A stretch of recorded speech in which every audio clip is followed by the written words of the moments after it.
Where are the people? Well, the people will be coming in a moment, I hope. And we are live, actually, silly me. I did invite a bunch of people, but I don't see a lot of people joining at the moment. So I hope they will come. And if they won't, then it's just going to be the few of us. Oh, sorry, I have to sniffle a bit.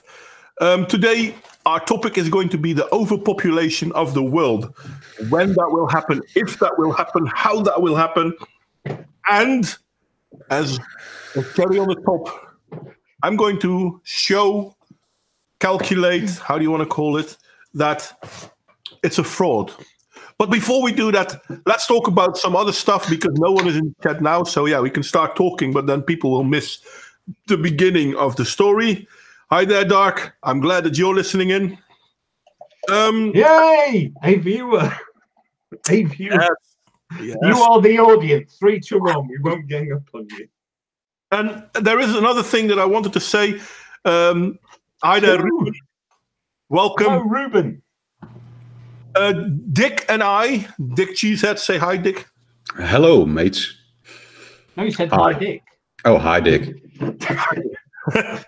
The older ones are the best, especially when you're my age. Oh, dad jokes. You're not even a dad and you have dad jokes. Come on. But I'm old enough to be a granddad. Anyway, Dick and I are going to start eventually, somewhere in the future, our own Dutch podcast where we will talk about all sorts of social issues in the Netherlands and maybe even in the world, but mostly in the Netherlands. And so, yeah, keep an eye out. I will make more announcements on that on this channel, and I will make more announcements on that on my Dutch channel. And I'm pretty sure Dick Cheesehead will do the very same, make more announcements on it. Yes. Well, if Ruben's name is an indication he's Dutch or she's Dutch, but probably he. Ruben could be Dutch. Ruben, are you Dutch? Given that I'm thinking of Rubens, obviously. Okay. But other than that, I'm afraid the rest of us are all going, we don't speak Dutch. In fact, they have a language. Sorry, they even have a term for it in English. You should. Ruben is Dutch. Yeah, Ruben is Dutch. I think I know who Ruben is. I have to. I saw his image a moment ago. Hey, mate, I know who you are now. Anyway, I did invite a bunch of people, and I was hoping to talk to you about the overpopulation of the world. I did say this. But before we go there, and we will go there, what do you guys think of the following?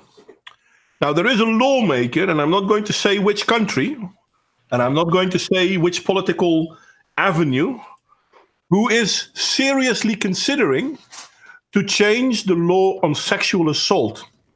So when you are claimed to have sexually assaulted someone, and this person was either mentally disabled, mentally ill, or inebriated, you have to prove that you had consent. Yes. For fuck's sake. I've read it. That sounds like Canada.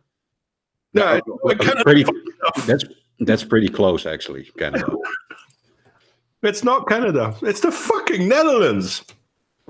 It also sounds like California because they have. Yeah, it does. And the people advocating for it are these women. Of course, these are women, and they're from the Christian Democratic Party. They used to be right wing, so it's a little bit weird. Yeah, it's because. Do you want to know why? They also all pander to this progressive nonsense. No. Feminism is authoritarianism. Authoritarianism is neither left nor right. Therefore, there is nothing inherent in feminism that is anti-conservative.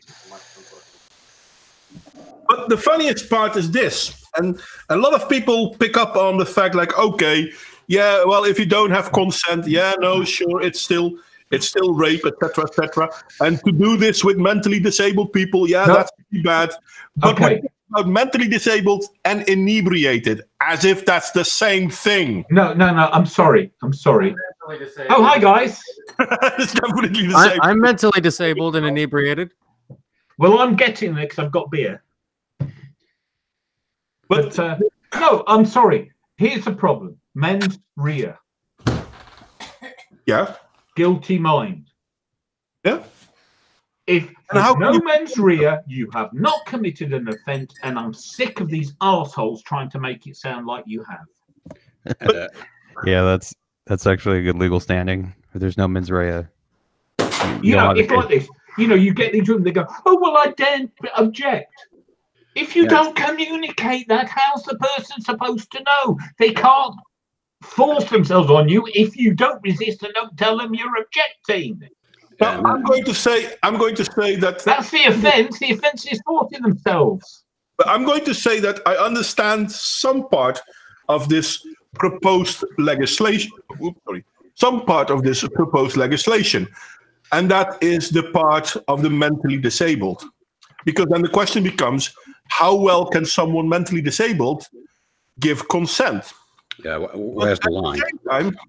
At the same time, I'm not going to say that being drunk means you can't give consent, because being drunk, on average, is a voluntary action.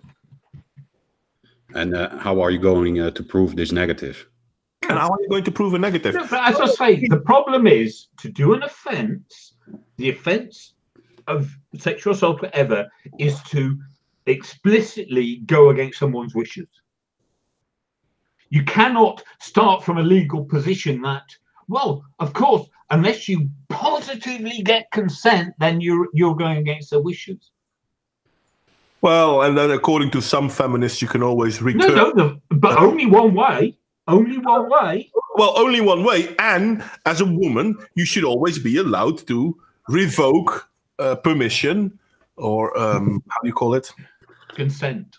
Consent, thank you. You should always be able to revoke consent after the fact. Yeah, because again, I'm sorry. No. He was a rich guy and he's not, therefore he lied to me, therefore he tricked me.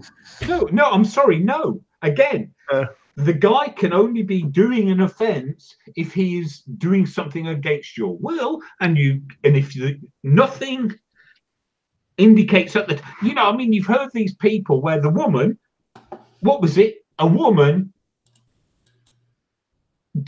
performed oral sex on an unconscious man, then accused him of rape. Anyway, this was an opening stuff to talk about, because I am going to make a video about this, and I thought it would be a good one for us as well, Dick. But there's something more. Also, weak-minded people have needs and feelings. So, and if usually more. Yeah, no, but seriously, these people also have needs, and if they talk about it after the fact to a person who says and are going to talk into them and convince them it was against their wills, yeah, this is absolute crazy. But well, many of the false allegations that come out of American colleges turn out to be after some woman has unwittingly been brainwashed by a gang of feminists. Yeah, yes. That's unfortunately the thing. But I started this little topic to get us going till we have enough of an audience to start with the real topic. And considering that we have an active side chat thing going on there, I wanted to start with the real topic. The real topic is going to begin, and we're going to talk about the world population growth.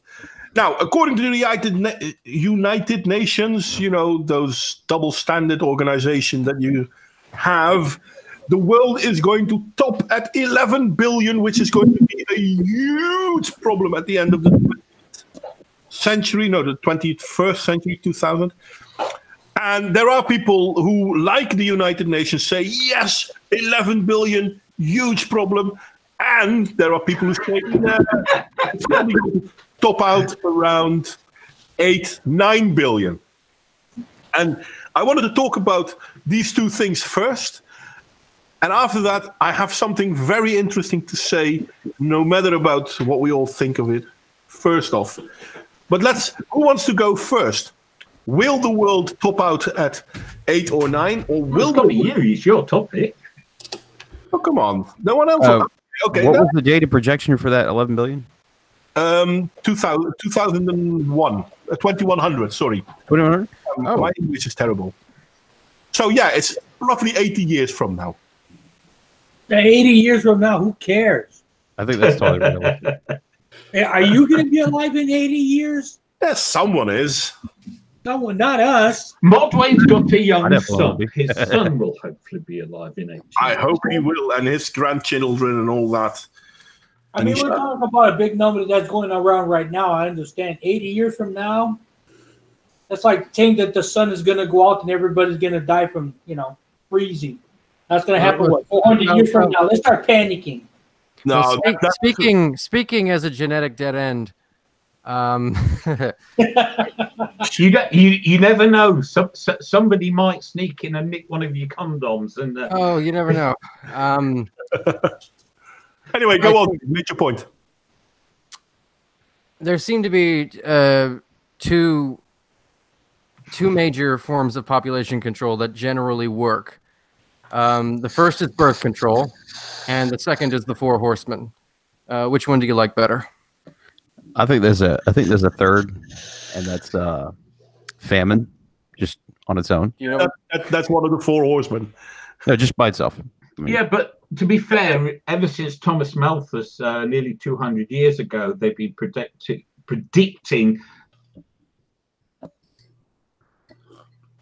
Oh, come on, John. You broke up halfway, mate.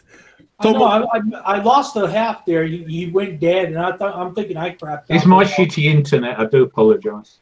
Oh, it's all right. I got crappy internet too. I was thinking more abstinency. No, I'm saying since Robert Malthus at the start of the 19th century, they've been predicting famine and collapse. It was the end of the 18th century. I am going to say that. No, it's a very important part. And I'll come to that in a moment. But yeah, no, it's end. The point is 200 years ago is my point. It's a long time. 200, yeah. 240 roughly. Yeah, sorry, go on. You're right, though. And I'm just saying that they have been predicting the inability of agriculture to cope for a long, long time. Yeah. And we're still here in the main. And the funny thing is, at that point in time, the world had about maybe 1.5 billion people. Yeah, a fraction. A fraction of what we have now. And even now, we throw away food. Yes, it's a distribution that's a will problem. Never be a problem. Because once we run out of food, we're going to just eat each other. So there's still going to be food. But famine is out the picture, and famine alone is the question. Horsemen, yes. But unless I get bored and I destroy everything. I got a quote, Dr. Malcolm from Jurassic Park. Nature will find a way. Yeah. War is generally good. Well, they say water is the big bottleneck, not food. I think the bottleneck is non-renewable resources. And in all fairness, the both of you are wrong. Okay. The funny thing is, they keep telling us that this is the case. But the reality shows us that this is not the case. Okay. Because we have, 70% of the world is water? Yeah, but it's salinated. And we can't drink salinated water. Well, you desalinate. But you can desalinate it. We know how to do that. Yeah. It's like 100 years old technology. We haven't really improved on it since we first started doing it. Probably because we haven't. There is no improvement to it. It's hard to improve as max as you can. It's as simple as it can get, and it works perfectly. Well, true that, but you can improve it, so you can do it faster. And non-reusable resources like fuel, we know how to make that too. Food resources are renewable, so starvation's out of the picture because you can grow stuff anywhere. Everywhere, all year long. I'm going to interrupt you on that one because starvation, unfortunately, isn't out of the picture. It's not because of how much food we can grow, but it's a distribution problem. And this is the problem with renewable fuels as well. At this point in time, it's cheaper to actually grow fuel, both in a financial point of view and in a CO2 point of view than to go put everything on electric. But still, we're going to go electric because that's what the story tells us to do. I mean, it's not transportation. It's the old saint. Everybody knows, not saint. Give a man a fish, he'll eat for a day. Teach him how to fish, he'll eat forever.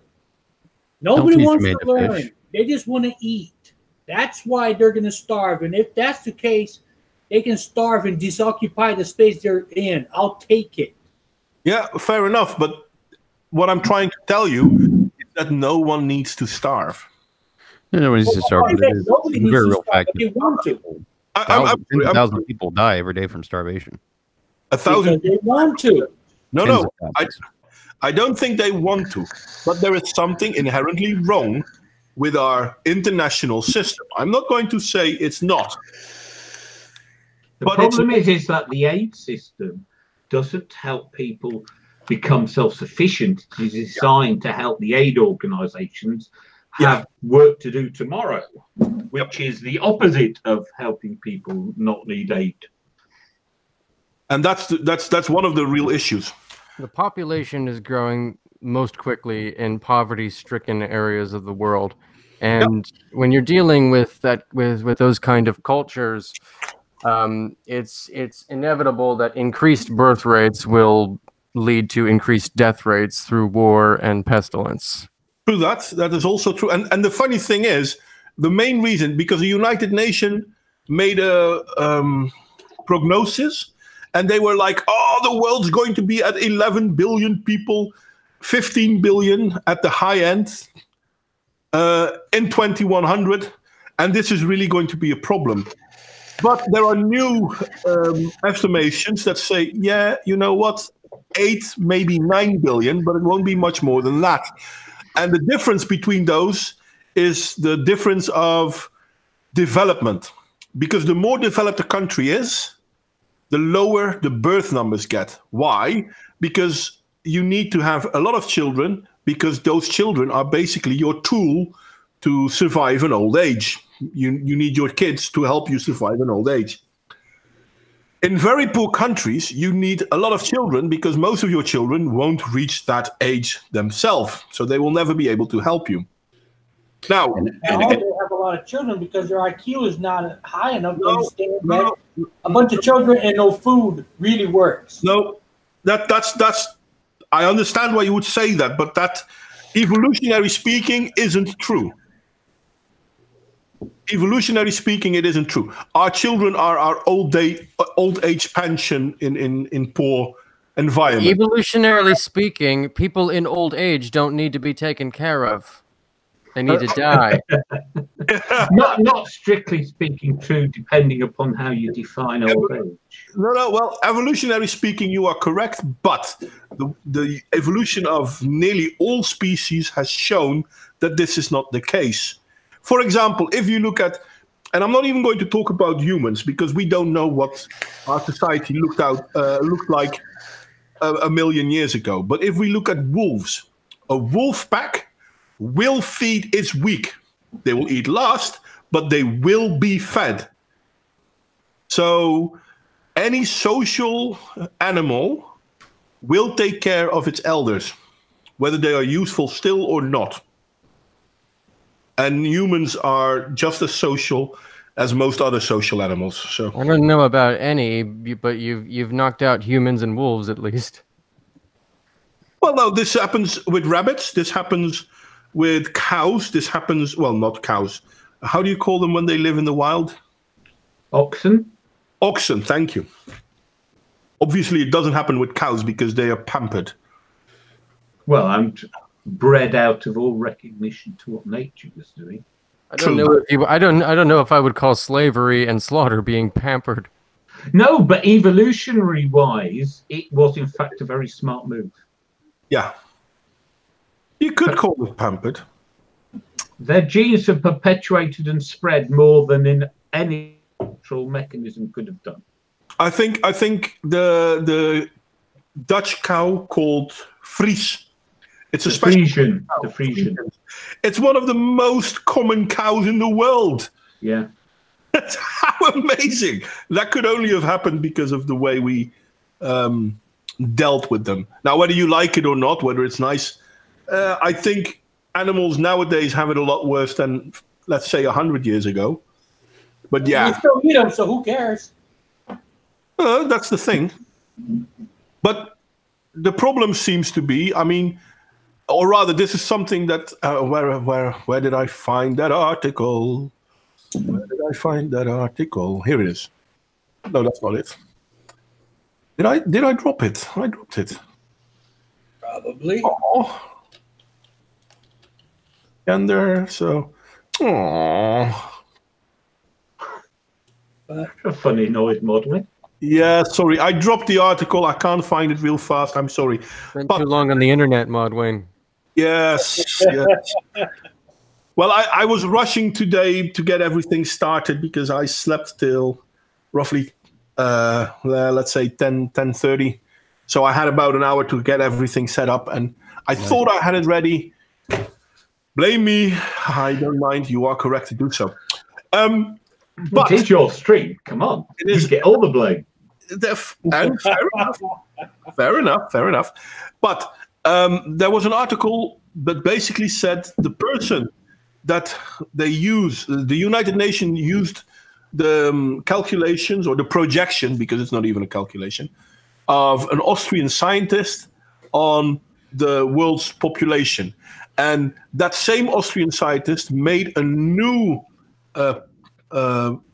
projection based on the observable fact that when people start to live in cities, more sheltered lives, the population starts declining because there will be less children. I mean, if you think about it, years ago, there used to be 2 billion people in China. Now there's what, only 1.2 billion? Roughly, yeah. Which is a phenomenal decline. Yeah. Now, this happened because of forced... I mean, no, but that's not the point. The point is if you looked at the rate of growth at the point it hit 2 billion, and then you extrapolate that forwards, you're going to come up to a fundamentally different number overall, considering it was nearly a third of the world's population at the time. Yeah. Then there's no more people in China than India. And the thing is, if we look at the Western world, I mean, in China, they were forced because of the one-child policy. But in the Western world, and Western world everywhere, China, China isn't really West, Japan, most of the Western countries, South American countries, most people have 1, maybe 2 children. Yeah, and China now has a really decent middle class. That's the other side. That's the other side, because of the diminishing population, there are more options for the people that are around.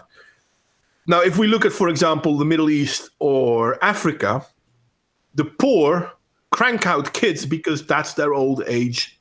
What do you call it when you Thinking? do? No. Insurance. Insurance. Thank you. Almost as if we're And operating. because they're almost commanded by God. It's almost as if we're operating under the idea that no matter how large a population gets, the middle class cannot grow larger than a specific size. Huh? I'm not sure if that's the case, but and this is I in the past I've often talked about the Moustopia experiment. This is what we do see in Moustopia. The more a populace gets pampered, the more it falls into Turns debauchery. to feminism and dies. Well, I'm not going to say feminism. I'm going to say debauchery. Yeah. But yeah, it will die. It will start dwindling. And the scientist who the United Nations used to say, we're going to top out at 11 billion. Woe is the world. The same scientist now says, we're probably going to top out around 8 to 9 billion. And after that, it might slow down. There are people who actually say, okay, if we're going to take that proposition up to its extent, it means that in a few hundred years, there won't be any humans left, because we will breed ourselves into extinction, or rather, we stop breeding. It's difficult. I'll tell you, it's hard. These projection numbers are variable and kind of weird and ridiculous, because I remember way back, the population was supposed to reach, I think, 4.5 billion or 3 billion at the time. And people are like, oh my God, it's too many people. The world's going to end. And yet, decades later, here we are. Yeah. Well, I'm not going to end because of the amount of people. The world is going to end because people are just freaking lazy. They're going to die. That's for sure. I'm going to give the word to SaintClare, because he did make a good point. Oh, sorry, SaintClare. I didn't mean to interrupt. I don't. When did I make a good point? I don't remember. Or just started talking. One moment. You're talking about the Fourth Horseman, remember?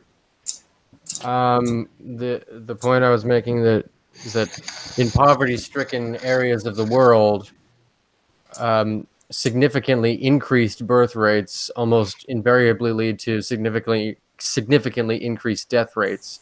War and disease is inevitable, and so is famine if we don't get genetically modified foods down there. Well, actually, we don't really need genetically modified foods, but I do agree with you partly. Projections will always fail. Absolutely. For the simple reasons that if I now project something, that very projection will already have influence on the outcome. So there is that. And once I think populations will drop below a certain number, I assume that the population itself will start rethinking its trajectory and will find a new way. Well, the only prediction you can make is that it's pointless making predictions. Yeah, basically. But here's the funny thing. Now, worst case scenario, either the world only has a few billion people, or the world has 18 to 15 billion people. And maybe I have this one. This is life science. Go away, you. I'm going to share this for a second, and I'm really smooth in this. Look at how smooth I am. Share. There we go. How many people can the Earth support? Okay, many scientists. I'm going to. Hoppa. All right. So, Modwain, a quick question about this. This is based on food supply, land supply, space supply. What is based on? Yes, the answer to that. Supply. Yeah. Woo! It's based on woo. Air supply. It's based on everything. Many scientists think the Earth has a maximum carrying capacity of 9 to 10 billion people. Are they the same ones who think that gender is a social construct? Yeah, they're probably the same sort of scientists. Aside from the limited availability of fresh water, there are indeed constraints to the amount of food that the Earth can produce. Just as Malthus argued more than 200 years ago, when there were only 1 billion people in the world, not 9 billion people. I can't believe that's not a problem. So, skip the food part. You don't really need water to survive. You need food. You need water for your food. No. You need water to survive. You can a lot longer without food than you can without water. Without water, you die really fast. No, not really. My only water that I consume is ice cubes in my scotch and the water to make my coffee. That's the only water I consume for the last 25 years. Most of the water. I do not drink water. I don't care. It tastes like crap. Most of the water that your body needs to survive is consumed through your normal diet, through the average normal diet. True, but people say, American you need diet, to drink so much water a day. Well, the medieval Europeans drank beer because water was poisonous. I'm sorry, guys. I'm going to go AFK real fast because I need a fast toilet break, and then I'm coming to go back on that water part because it is really funny. I'll be right back. All right, have fun. So, yeah, for the past 25 years, my supply of water comes from my coffee and ice cubes in my scotch. That's it. I don't drink water. People say, oh, you need this much water a day. No, you don't. I've proven that. I'm still here. You know, you need a certain amount of water, right? Based on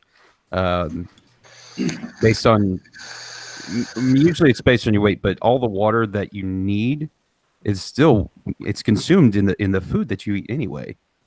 True. Like it's not extra, there's no medical need to drink 8 glasses of water a day. There's no medical need at all. Yeah. Besides, who the hell drinks that much water? I can't even drink that much coffee. Never mind. There are some people that actually do drink that much water. It's detrimental to your health. It can strip the calcium right out of your bones. Athletes typically drink. I mean, if you dehydrate, water and you sweat, water and you have to replace it. Electrolyte different based drinks. Yeah, no, I'm all set. If I have to drink water, forget it. I'll just die. I won't. I refuse to drink water. It tastes bad. It smells bad. I'm not drinking it. I rather drink scotch for a living. I drink tea. Tea is mostly water. Coffee is also mostly water. Well, that's my water intake. My water intake comes from my coffee. Yeah, coffee is mostly water. What I'm saying is I don't drink plain water ever. Yeah. Well, that's irrelevant almost. It is. That's why I say water is good for the food. Much of the world though doesn't grow your food. You use water to cook your food, but not drink water. You don't need to drink water. Your water is in your food because otherwise, like I said, it's detrimental. If I didn't have water in my food or in my coffee, I'd probably be dead. But since it's been 25 years, it's been 25 years since I actually drank water. Yeah. Okay, I'm back. Real Raven, yes, I did flush.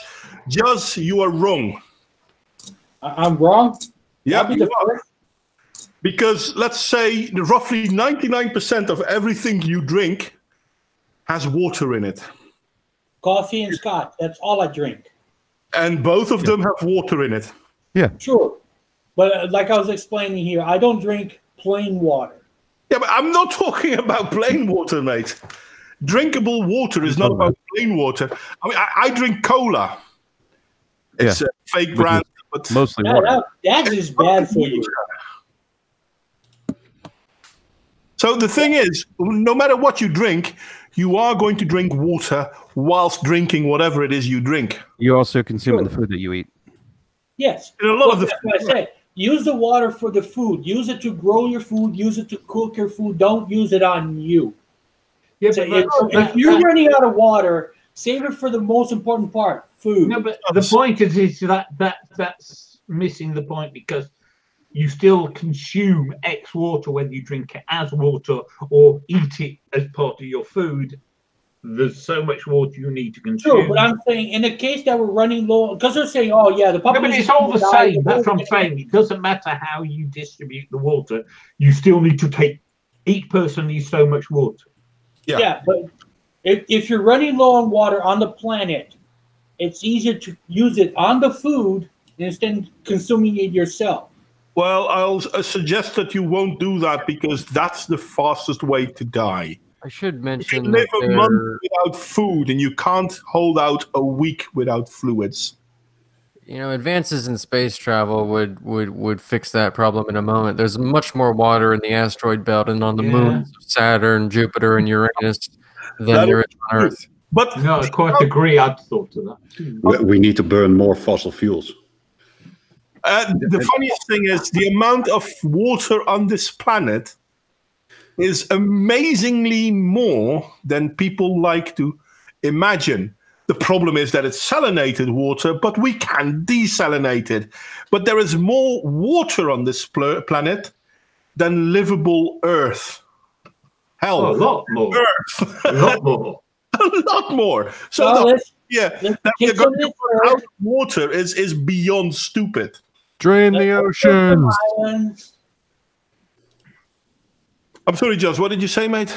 I said, let's take some of this earth, throw in the water, make some islands so we can have more land, less water. Yeah, he lives in the Netherlands, Jos. What do you think they are? Jos, I live 2 meters below the water level. His whole country is reclaimed sea. Well, most of my country. The Dutch are the only people in the world who can say that they created their country. Not another country in the world can say that. We literally fought the oceans and are still winning. Now, Yeah, see, Dutch. you just make me think of moving over there because your land is probably better for growing stuff. I should move to the Netherlands. Well, that's another thing. I mean, okay, so aside from the limited available fresh water, there are indeed constraints on the amount of food that the earth can produce, just as Malthus argued more than 200 years ago. The dude was an idiot 200 years ago, and people still don't recognize how much of an idiot he is today. Even in the case of maximum efficiency, in which all of the grains grown are dedicated to feeding humans instead of livestock, which is an inefficient way to convert plant energy into food energy, which is true. That's why we already know that, hey, you know what? You can also eat insects. There is still a limit on how far the available quantities can stretch. If everyone agreed to become a vegetarian... Is this an argument that was made 200 years ago? Actually... 238 years ago. Yes, but there are still people who are making this argument today. And there's people who think the world is flat. Just because someone makes an argument doesn't mean you have to listen. Yeah. I mean, have you ever heard of Norman Borlaug? No. Wow. I'm crap with names, so I'm going to say no. no. So Norman Borlaug packed up his family, moved to Mexico, and then made this, I don't know if it was corner wheat, but he made this strain that produced more yield per acre that used less resources, basically. Yeah. So and what then moved to India, did the same thing with wheat. Yeah. So what you're talking about? The rest of the story. What's the rest of the story? He developed a monoculture, and suddenly a plague killed it all in one day. Oh, it's resistant to most of that stuff. Well, no, it's just that this is the risk. If you get a miracle crop and then you over specialize on that crop, it is a sitting target for parasitization. Is all I'm saying. A target for what? Parasitization. Oh. But he is correct, though, that what he's talking about is innovation. Innovation in agriculture in this case. And this is my husband thinks that Norman Borlaug is like one of the greatest men who ever lived. By the time that he died, he had saved over 1 billion lives. No, I totally agree. And the failure of the crops that are too specialized is not a failure of the person who invented it. It's a failure of the system. But he didn't know that at the time. So this is why we live and learn. So yeah, no, on the edge of tomorrow. Okay. No, this is the thing. Now, they're going to tell us that presently we have 1.4 billion hectares of arable land, and we need 3.5 billion acres to support 10 million people. And I'm going to tell you, this is bullshit. It is bullshit. I can tell you that right now. I live in a land where everybody farms. Trust me, that's a ridiculous, outrageous number. You don't need that much acre to feed that much people. You really don't. I'm going to actually prove that this is wrong. Now, I'm surprised that I live in the United States. I'm surprised that we don't export more of our food. Only because no one wants it. I have the answer for that too, but nobody's going to like it. Okay. Because America is too expensive. Yeah. Well, that's one of the answers, but not the correct one. But okay. You're paying for the brand name. Well, and the rest of the world, especially the Western world, not that looking that favorably upon. China has just signed for all those soybeans. Remember? Yeah, true that. But that's a different deal. That's not a buyout. They're not buying because they need it. They're outsourcing. Yeah. Anyway, but that's what trade is. That is exactly what trade is. International trade is outsourcing. Yeah, that's called monopoly. But okay. No, it's not. Okay. This is what I learned. Honey, Monopoly is a game. We're trying to rule the fucking world here. No, this is what I learned many years ago. If you've got two countries, and one country is literally better at every economic activity than the other, it is still in their interest to trade because they do better trading than being the best at everything, and then not being trading because no one can afford shit because they're not buying stuff in return. But Americans are not the best growers on the planet. They're just the ones that spend the most amount of freaking money on it. I'm just saying though, but what you called outsourcing is international trade. One second, I can see SaintClare talking, but I can't hear a word that's coming from them. What did you say, mate? I think his microphone busted because I couldn't hear him either. No, his husband nicked it. And they're gone. They might be back in a moment, though. Yeah. No, he's just holding it back and forth. But Andy's back. Okay, come on. What do you say, mate? Yeah, your mic is working. All I was saying was, if there's one thing we Americans are good at, it's not realizing when we're not the best at something. That's true. We're pretty fucking good at that shit. Yeah. So there are a few things that I do applaud America for. They're not the best at everything. Hell no. But I do applaud them for the First Amendment. In fact, we're very good at very few things. You're very good at the murder rate and imprisoning people. I did a master's of Well, specifically imprisoning people. Of course, it's unfair. I'm taking the piss. Oh, okay. But the one thing, locking people up for possession of marijuana, like that's just fucking stupid. We're really good at locking people up for possession. Yeah, that is stupid. But in all fairness, the First Amendment is a stroke of brilliance. Now, it was about to happen because of both of the UK and, well, if we go back to Rome and Greece, you already saw certain small things moving towards it.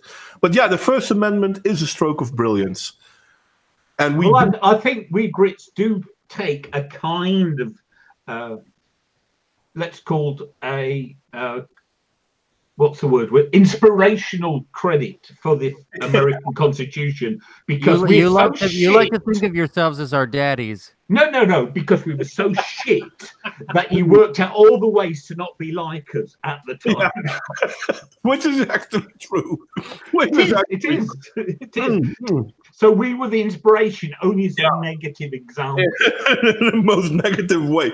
Yeah, let's be ourselves, but you know what? Let's not be anything like them. Yes.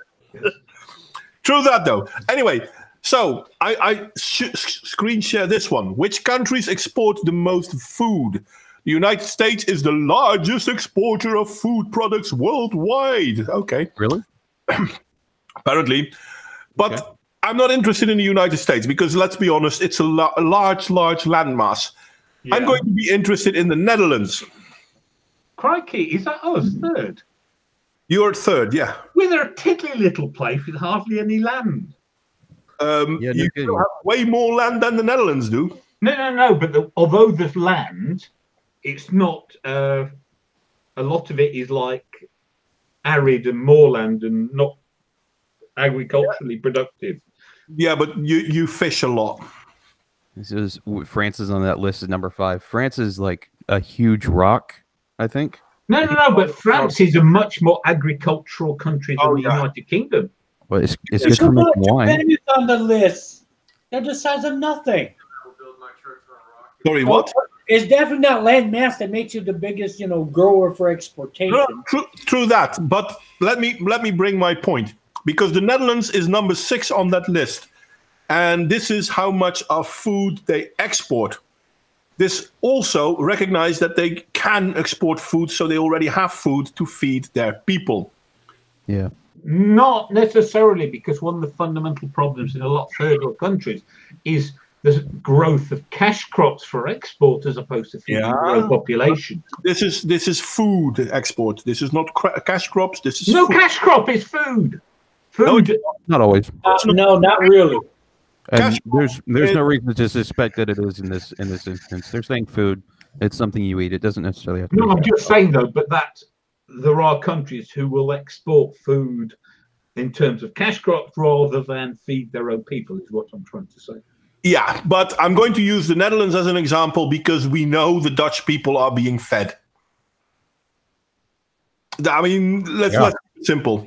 Of course, I could look at the amount of export coming from South Africa, for example. But yeah, they might be able to export stuff, but they should feed their own people first. Why did I take the Netherlands? Well, I did because you're tiddly.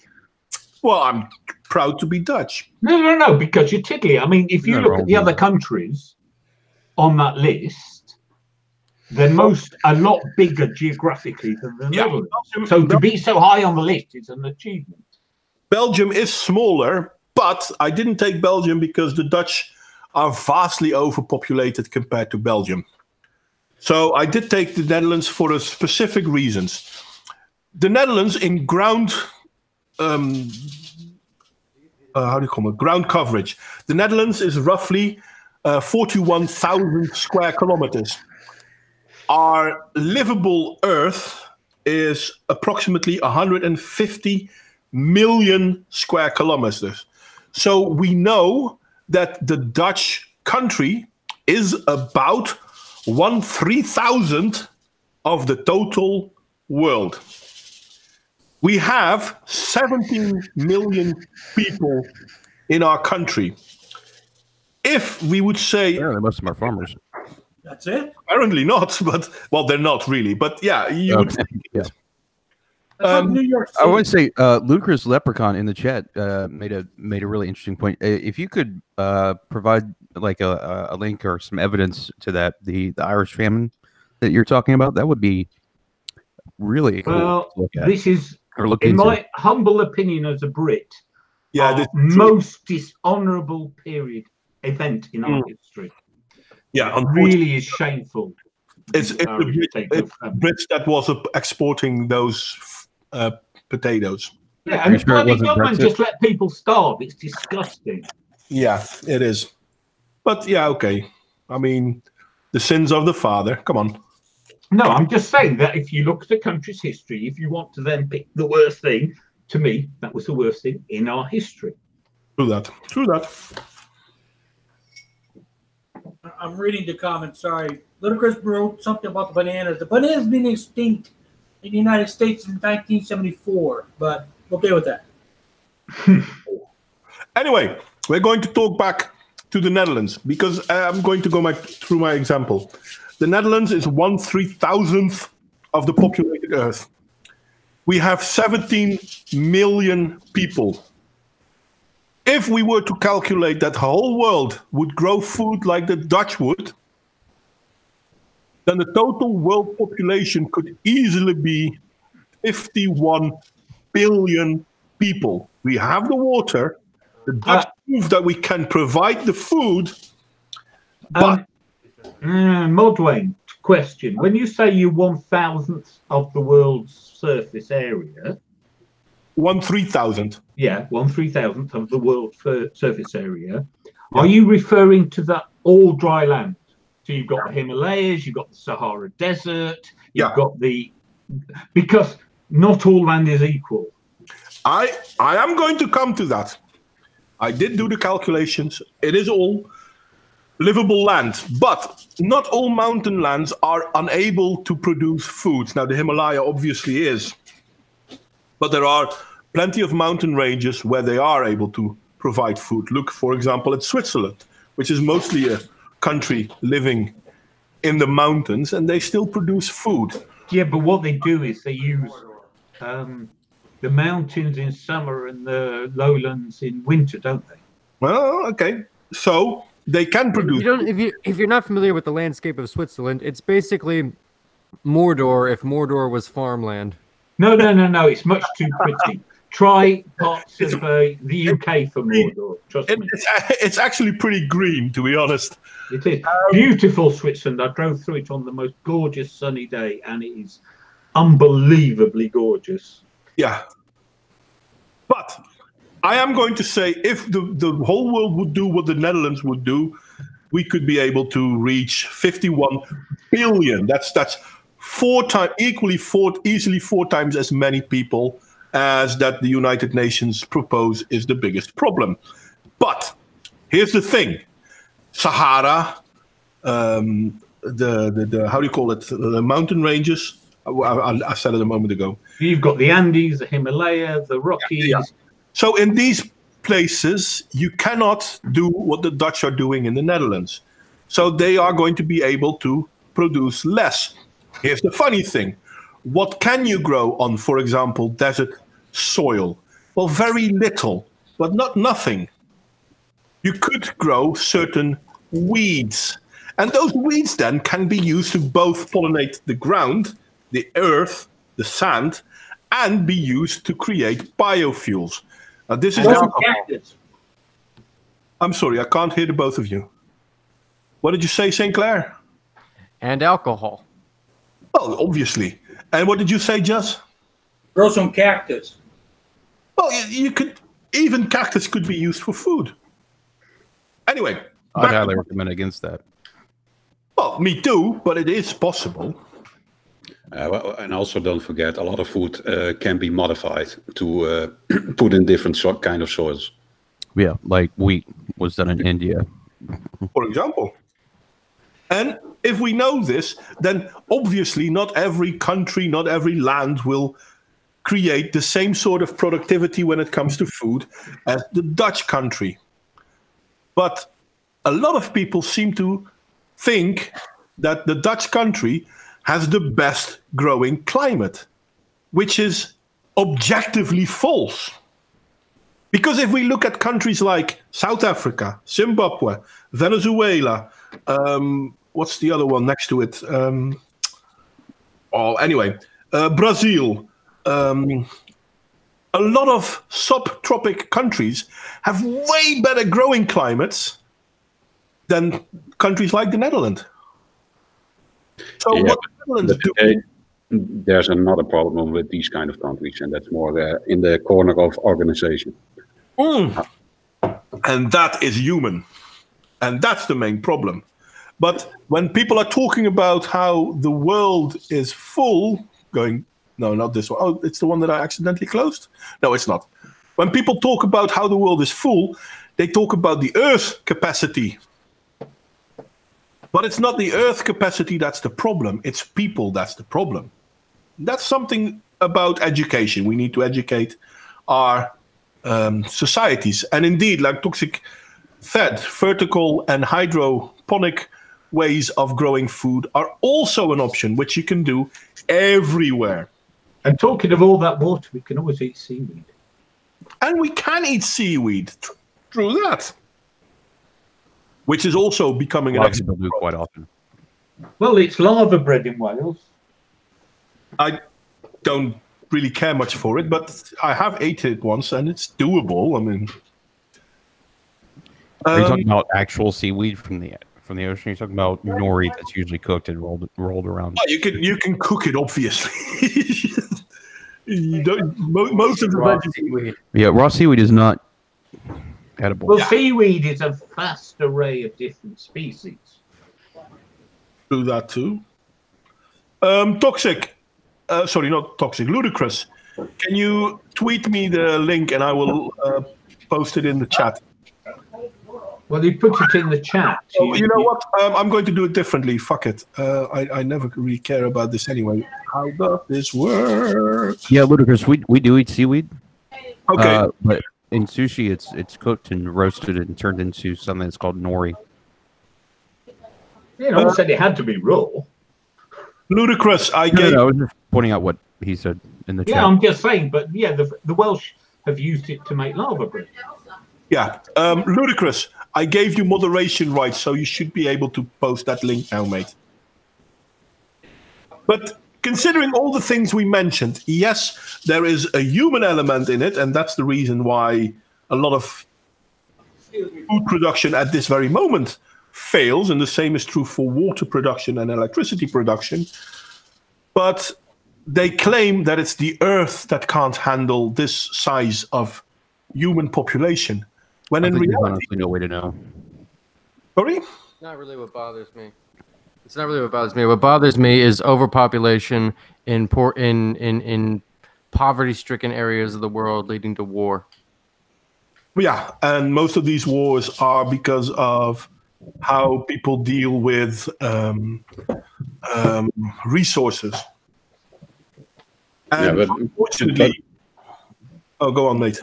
that's kind of the thing, right? Because if a country doesn't have enough resources, what is it going to do? It's going to look for more Lebensraum. Let's put it that way. So this idea that the world will be here with 10, 11 billion people, I don't think that it's going to go there. I think before that, wars will start happening. Most likely, yeah. Wars are already happening. It's about escalation of conflict. Mm-hmm. I agree. So, but I don't think it's gonna reach that number. I think before that, like I said, people are going to fight each other in these poverty-stricken neighborhoods. And if we don't be cautious, it is going to happen here as well. And of course, they're going to scream to the UN for help, and of course, we Americans are going to be forced to deal with it. I mean, money. It's all it's all about money. Just kill it. That's not what I was saying, but No, I mean it is all about war. Is profitable for Americans usually? yeah, there's no question that war. There's no question. That's not the point I was trying to make, but there's no question that war is a profit-making business. And the United States is a master in warfare. Let's be honest. Well, we're not masters in warfare per se. We're definitely masters in warfare profiteering. Okay. That's the motivation. Yeah. But the thing is, if we look at the instabilities in the world, most of these instabilities are because of people trying to help. Yeah, well, that's a different thing because now I'm going to the subject of guilt, of this cultural how do we call it, cultuurrelativisme. Mm-hmm. This idea that the idea that we are all guilty of all the shit that is going on this planet, and I think with this kind of mentality, we're going down the drain ourselves. This idea we have to take all these people who are weak and pathetic, and it's kind of a supremacy idea, I think. But I think the thing is, if you want to help another person, be aware you don't fall yourself into the pit.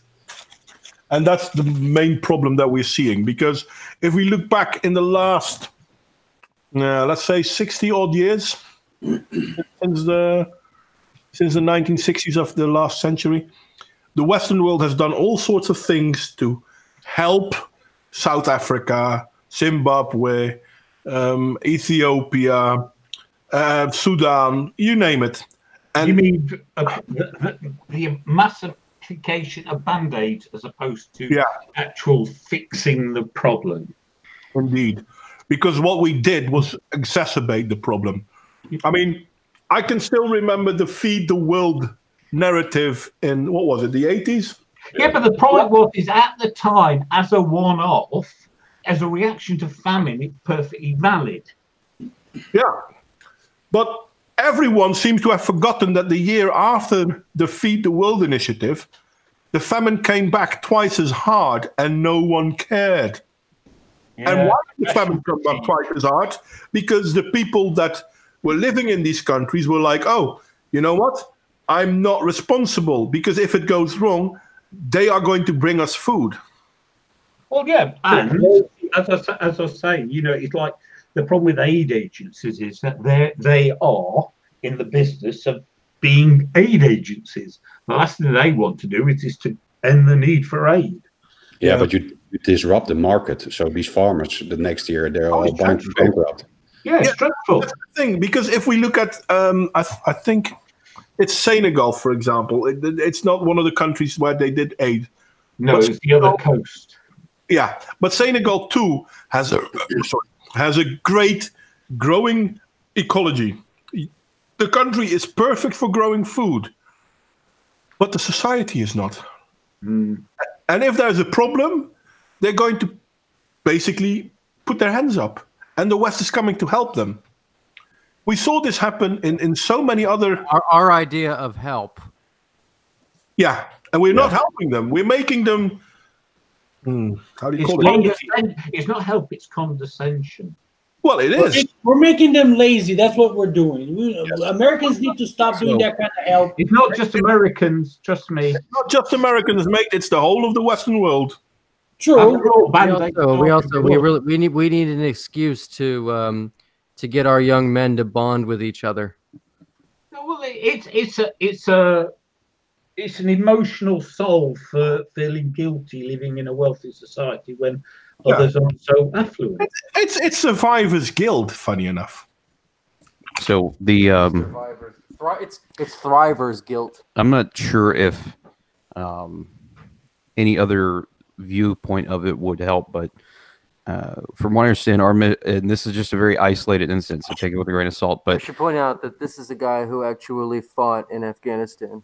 Okay, so when I was in Afghanistan, as a part of I was with the United States Army, obviously, and it was a part of the NATO mission, the UN mission to help against the insurgency against the Afghanistan government. Taliban was trying to overthrow the Afghanistan government, but part of the mission was a hearts and minds campaign. We would go out to the places that were controlled by the Taliban. We try to eradicate the Taliban in the area, and then teach the locals how to grow crops their own, be self-sufficient. And then the only thing that would happen is, as soon as we left, the Taliban would just come in, take over, and say, "You can't grow this anymore. You have to grow poppy." Yeah, so it's the same with the way the Taliban destroy the schools. Yeah, exactly. I know this. A friend of mine was in Afghanistan as well. They were in Uruzgan, and they couldn't get the people to grow food because, well, one poppy makes more money. Poppy makes way more money. And two, growing food is all good and well, but how are you going to distribute it? So the deal is for the towns to be self-sufficient, or the villages to be self-sufficient, because they're not most. I'm going to say most. Okay, so almost all of the villages, the little collection of villages along even the border between Afghanistan and Pakistan, they're tribal in nature. They don't recognize the Afghanistan government, the Pakistan government. So the idea was to get them to be self-sufficient. As a whole, it's the least civilized country on the planet. And then, say Somalia, but I know what you mean. Yeah, and so instead, the Taliban comes in and is like, "Yeah, we're going to take all your poppy now, and you're going to grow poppy. We're going to take all of it, and we're going to give you just enough to just barely get by, maybe." And so we come back in afterwards and try and help them get back on their feet again. It's a self-defeating thing, honestly. Yeah, in all fairness, my German teacher said when I was in high school, so this is a long time ago, when we're talking about the problems in the Middle East, build a wall around it and let them figure it out themselves. Yeah, that's the only thing to do. Leave it. That's what the ancient Egyptians did half the time. Yeah, well, I think the biggest reason why we don't do that is because of all the natural resources that are in Afghanistan. It's the oil. It's full of not just oil, but full of precious gemstones. But it's the oil. I mean, only an idiot denies that's what the Iraq War was about. Greed. At the same time, though, we are recognizing different ways of creating fossil fuels. So eventually, the oil is no longer a valid reason.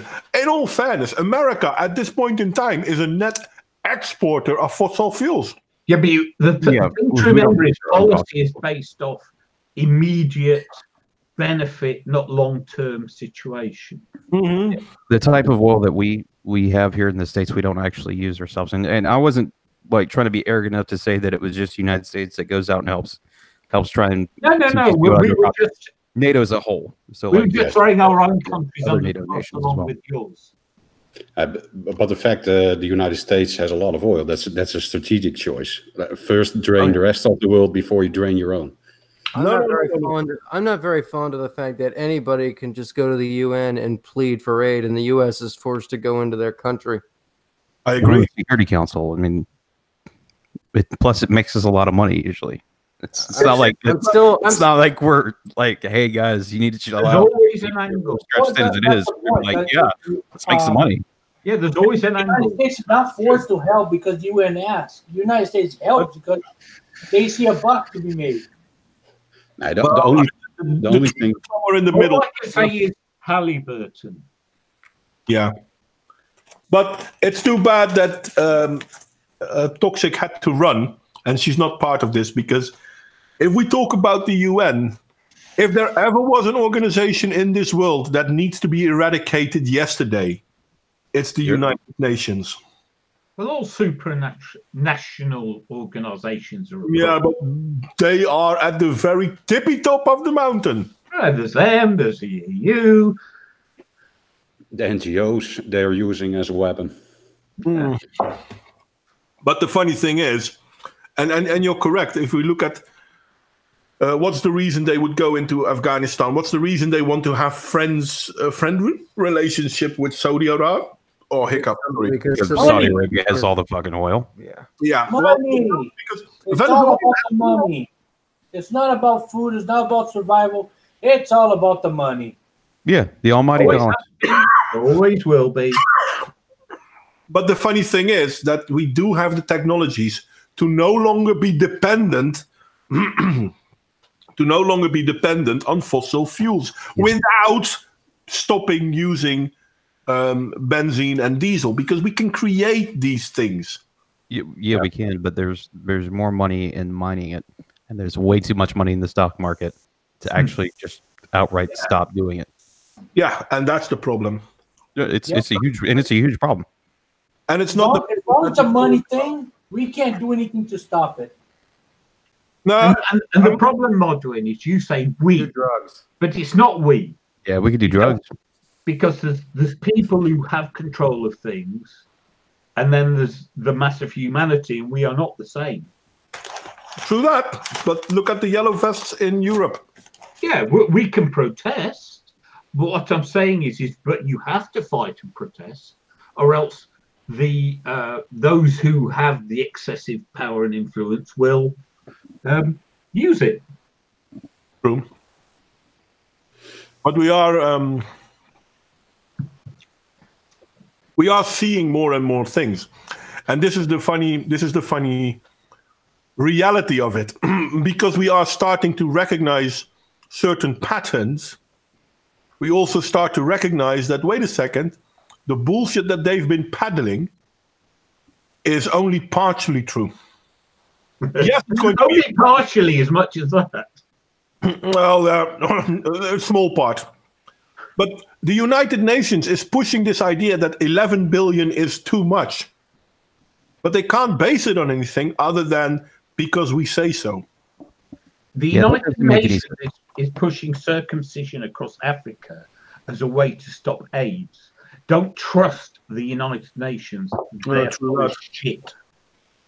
That's true, that. Warped Reflection, the Yellow Vests have started fighting amongst each other.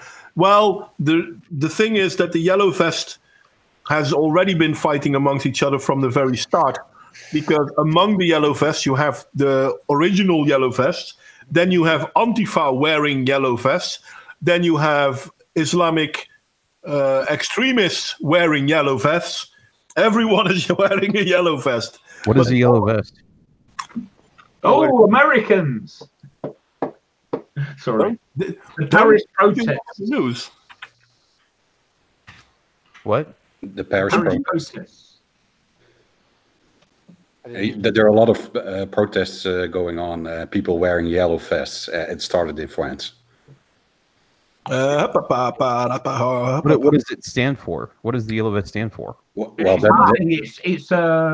it's like it's a high visibility vest, so it's like a marker of being a working person. The yellow vest basically, the media would like you to believe that they started protesting because they weren't happy about the price they were asked to pay for fuel. The reality is that the yellow vests started protesting because they started feeling that their governments didn't care about its own population. These are the people that don't feel that they are represented by their authorities. And this image is rather nice. See this guy? This guy? You can't. Well, this guy. This flag with the mask. Yeah, that's Antifa. These are Black Bloc. This is Black Bloc. This is not the original movement of Yellow Vests. These are Black Bloc people. Hang on. That's a national flag. This one is. In any other country in the world, there's no way a Black Bloc would appear with a national flag. But that's not all of these people are Black Bloc people. Oh, okay. No, this is not a good picture. You got some infiltrators. Oh, you got a lot. But this always happens with these kind of things, that more extreme parties are going to co-opt it, and it's quite dangerous because some of these parties actually have how do you call it? In the States, you have a lot of these civilian armies. Militia? Yeah, exactly, that's the right word, and they also have them in France because this could go exploding. Really bad. It already is exploding, let's be honest. So because most of the Yellow Vests on average, well, this is not a good example, and there are black people, there are Arab people within it. It's not about color. It's a grassroots movement of the people of France, but this grassroots movement is already being infiltrated by Muslim extremists, by Antifa.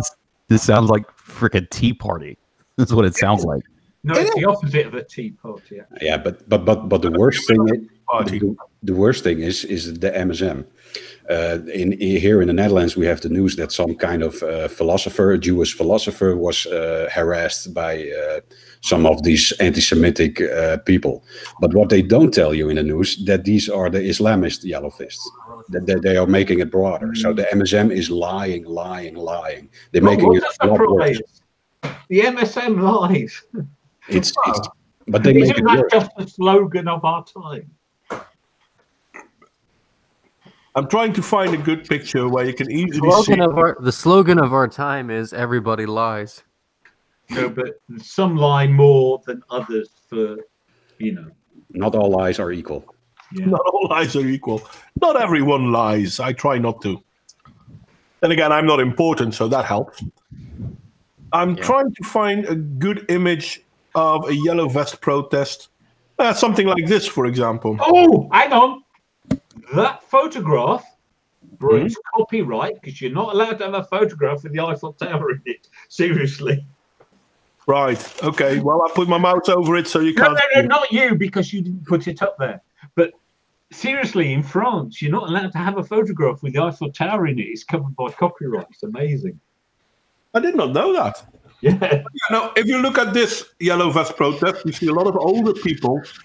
There are Yellow Vest protests where you see old people, women and children, and it's peaceful. Who owns the copyright? Who owns the copyright on the Eiffel Tower? The French government. Well, the copyright is also owned on the EU Parliament buildings in Brussels. You're not allowed to take a photograph and publish it online. That's creepy. Yep. But I mean, I've shown you a bunch of pictures of Yellow Vests, peaceful, and a few of them violent, and the whole idea that this is one movement boggles the mind. Well, it couldn't be. I mean, to be fair, it never could be one movement. Do that, but that's still what the mainstream media tries to put. I think there's a lot of inspiration going on here.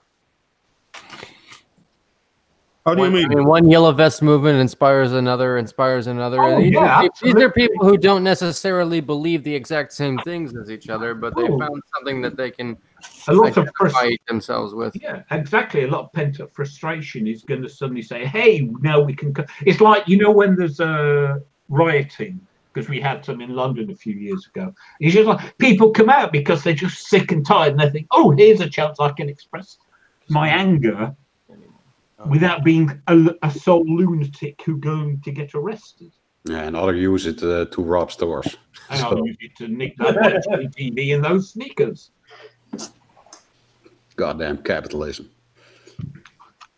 God bless it. Says the right.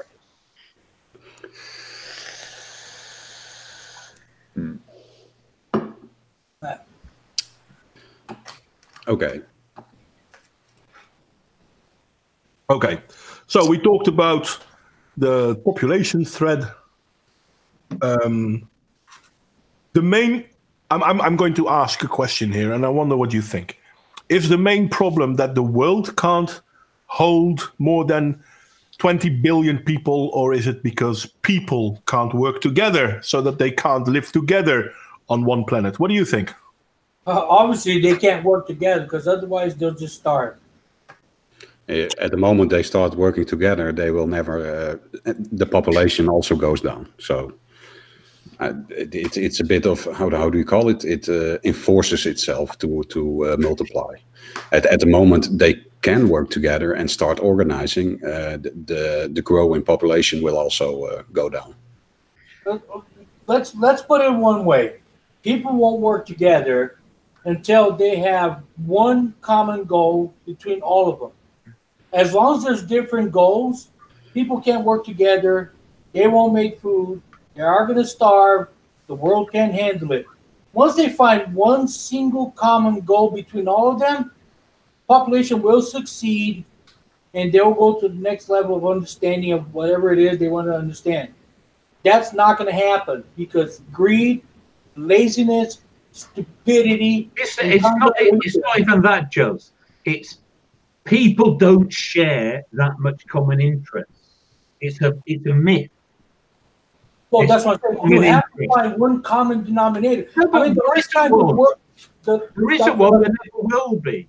People have divergent interests. You don't have common interests with yourself, let alone anyone else with you, because we're a real mixture, and it is always going to be like that. And it's not a matter of people being stupid or evil, though I'm not disputing those things. I'm saying it doesn't matter even if those things weren't true. The fact is what is in one person's interest, or what they think is in their interest, is going to conflict with somebody else, and people will fight and argue and disagree and won't cooperate. And that's one thing. The nature. There's one thing. And I don't think it's going to happen, but only it would succeed if we got one common enemy. You mean aliens? That's what I'm saying. You need one common interest or one common enemy. I mean, the last time the world had one common enemy was Hitler. No, but it wasn't. One common denominator. No, it wasn't. Countries. It wasn't. Because half the world was on the other side. Yeah, that's true. What John said is true. Hitler wasn't a common enemy. It was a focused enemy of some of us against the rest of us. Yeah. And that's the problem, because, as I say, unless it's aliens from outer space, and even then... That's an example. Now, if we find a common goal on this aspect, you'll have to make one single target for the entire world. No, okay. I'm going to trot out my favorite example, Easter Island. Easter Island used to be covered in trees. Yeah, I know. And they decided, for whatever reason, to build these monumental heads. And to transport the stone, they had to cut down the trees. At some point, they will have realized they were running out of trees. But here's the problem. When you have groups of people, you can all say, if none of us cut down the trees can grow back and we'll all be fine. But that never works. Why does it never work? Because there's always the incentive to be the one who cheats. You know, there's an interesting phenomenon that's been witnessed by some chefs. Lobsters apparently taste better when they're boiled alive, and they keep sometimes they keep a bunch of lobsters in one large pot before they're ready to use or them. in a tank. Or in a tank. And there's a phenomenon that they've noticed if all the lobsters decided to work together, if they had conscious foresight, they could all work together and get out of the tank or the pot or wherever they're stuck in. But that's not what we see happen. We see one of them trying to get out, and out of spite, the rest of the lobsters will pull him back in, and this will continue until they all eventually get boiled alive and used for food. Yeah, exactly. That's what I'm saying. The competition between people is a inherent prevention to cooperation in mutual interest. A bit like the game theory concept. You know, it's like,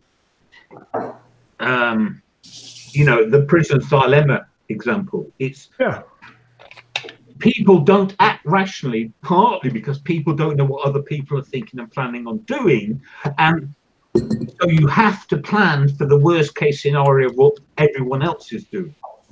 Yep, and unfortunately, this also means that you would rather do negative towards your own position instead of helping someone else. Or grab the opportunity while there still is one, even though in the long term, it actually diminishes your future prospects. Yeah. So what you are saying is, thank you, Warped, make me smile. But division and warfare is a lot more profitable. So there's always a lot of people. Yeah, because there's always somebody who can profit. And although it's in the general good to not go to war, if one person can stimulate it so that they profit, they don't care about other people. And it doesn't matter if that's only 1% or 1% of 1% of the population. As long as you have that tiny minority who will act that way, you will get these forces acting against what is actually in the more overall good, if you could add it all up. And there is something really scary about that, to be honest. I agree with Ludacris. We should spread smallpox. Yeah, they tried that. Poor American natives. That's bullshit. I like the fact that people claim that the settlers gave smallpox blankets to try and... I have heard of it in South America. Well, maybe. Tribes. I mean, the whole idea of bacteria making people sick wasn't even part of society back then. It was when the American expansion happened, actually. Well, it all depends. I had smallpox when I was a kid. That explains so much. Thank you. I also had the mumps and a couple other things too. Yeah, I had the mumps, but it's the Scotch and the coffee. I never had anything. Lucky you. Measles, mumps, German measles I had. Bloody German. I had the measles. I had the smallpox. I had the mumps. I had yellow fever. I had malaria too. Yeah, well, you keep going to tropical places. No, but in all fairness, I had the mumps and I had smallpox too. Not my fault. I like tropical. It was rather common. No, I mean, more the yellow fever and the malaria. Modwain. Oh, right. Yeah, no.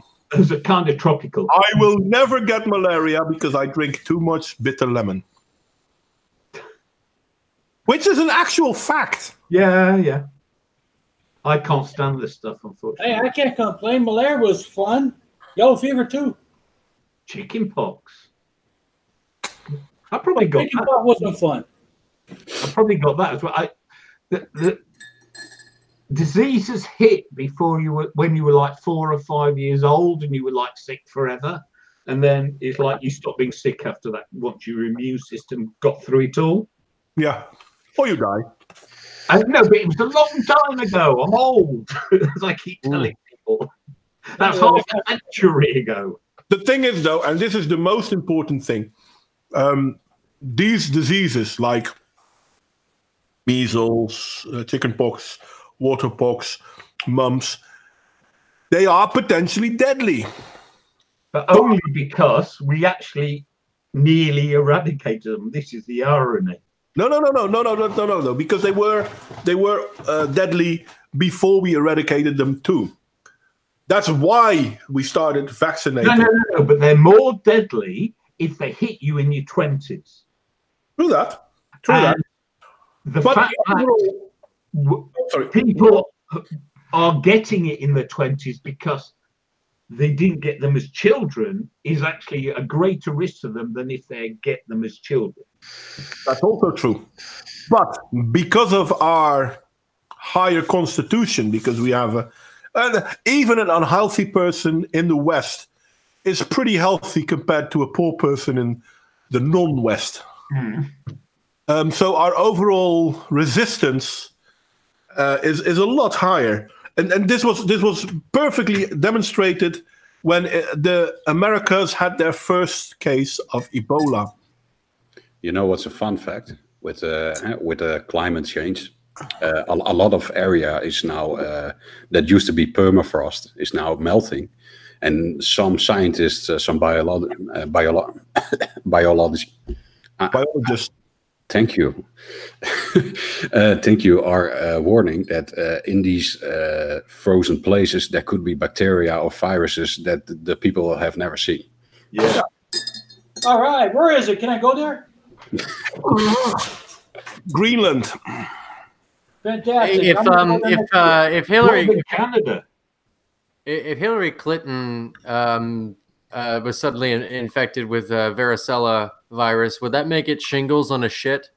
I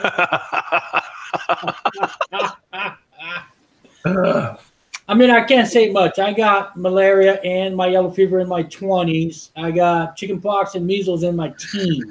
None of them as I was a kid. Even my months were I was a teen already. You're a miracle of nature. No, I'm just unkillable. Anywho, so yeah, the thing is that the whole idea of an overpopulated Earth at 11 billion, I'm sorry, I'm going to call ludicrous. Not meaning you, mate. Sorry, I didn't give my answer because you did ask the question. Okay, here's my answer because I'll let everyone else speak first for a change. I know miracles will happen. That's why I did. That's why I just thought. Go on. Okay. There is a number that is the limit. By definition, there will be a number you cannot exceed. You cannot continue growing the population forever. What that number is, what the circumstances are, etc., who knows? Yeah. So the concept of there being too many people isn't invalid. However, we know enough about the parallel developments of both population and technology and science and so forth to know that it's no good predicting the future based on present circumstances, because the circumstances when we get there won't be the same. Whether it's advances in genetic engineering or agricultural technology or colonizing space. Yeah, basically there's a lot of different ways that what might seem a problem now, just looking at the number of people, doesn't matter because of other factors. Mm-hmm. And therefore, as I say, it's all voodoo. Just as with Malthus going, well, if, I'm looking at the world now, and despite all the incredible agricultural advances that had been happening for 100 years at the point he wrote, mm-hmm. I predict we're heading for disaster, and it didn't happen. Why? Because of all the agricultural advances that had been happening. Yeah, and they're still happening. That's the most important. And that's still happening. And therefore, to try and put a number on what number's too many is meaningless. Because who knows? Tomorrow it could all come crashing down. There could be certain natural disasters altogether.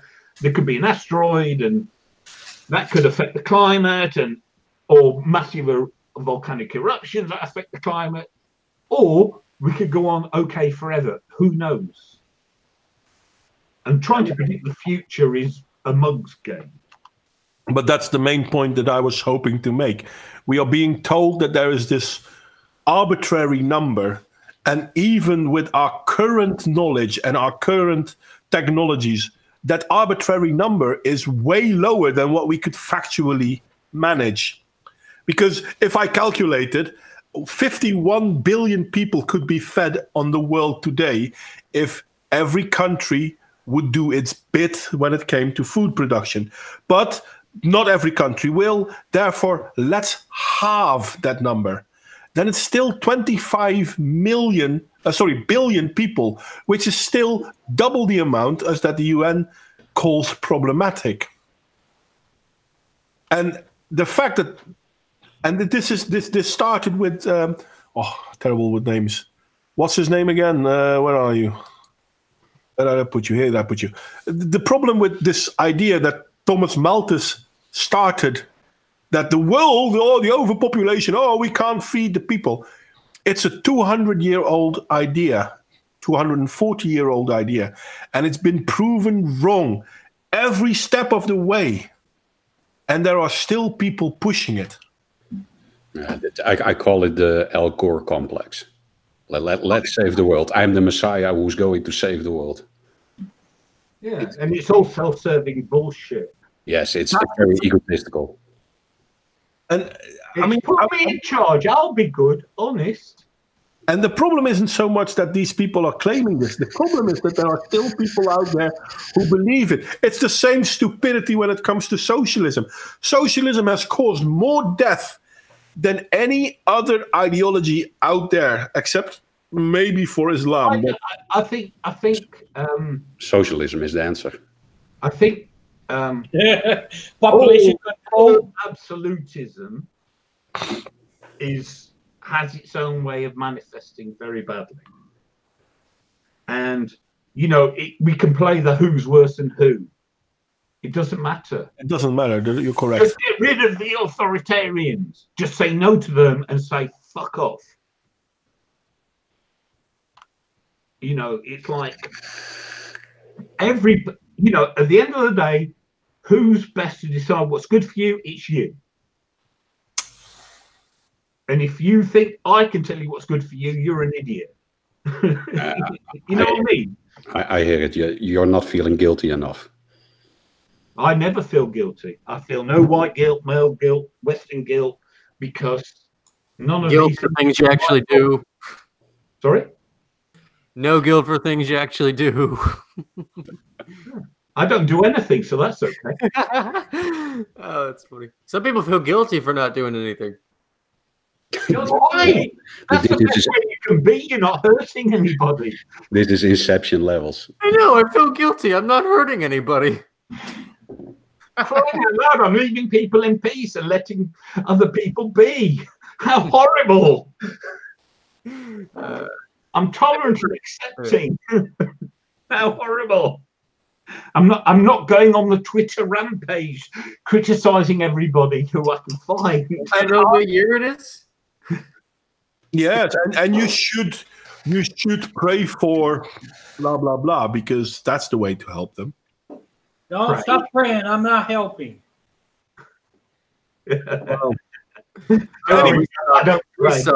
We suck. No, that's the thing, though. We don't. Oh, look. You keep your sex lives out of this.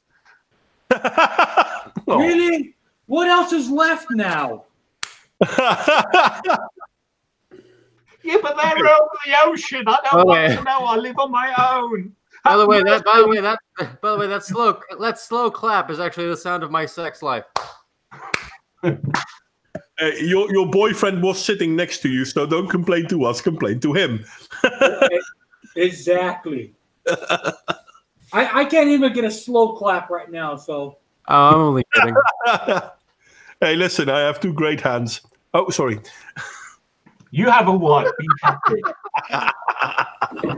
And I have a lovely wife, and I love her very much. Exactly. I know she loves me, so there is that. That's how to solve overpopulation. Prayer. Homosexuality. Well, it's kind of... That's an evolutionary response. Yeah, it's not though, because people have been gay throughout. No, it's not on a. It seems to be a response to male dominance. If there's a male in the group who could better serve the females of the group, who has a better chance of producing viable offspring, I might as well just back down.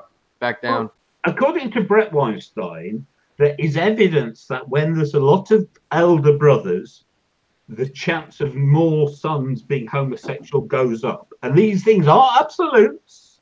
It's just that's how evolution works in tendencies and preponderance. I also think homosexuality seems to be more common in places where financial prosperity is greater. Well, it's easier to come out when you have more securities. I mean, the point is what people often forget is that basically, it's like if you said, "Oh, we want a Greek hero," a gay hero, Alexander the Great. Don't get much more than that. Yeah, he definitely fucked some of his generals. Yeah, but the point is this: that culture had no problems with being gay. The Romans were rather sniffy about it. That the Greeks had no problem with being gay. They had the least problem of anybody in the ancient world. Well, or a long time since.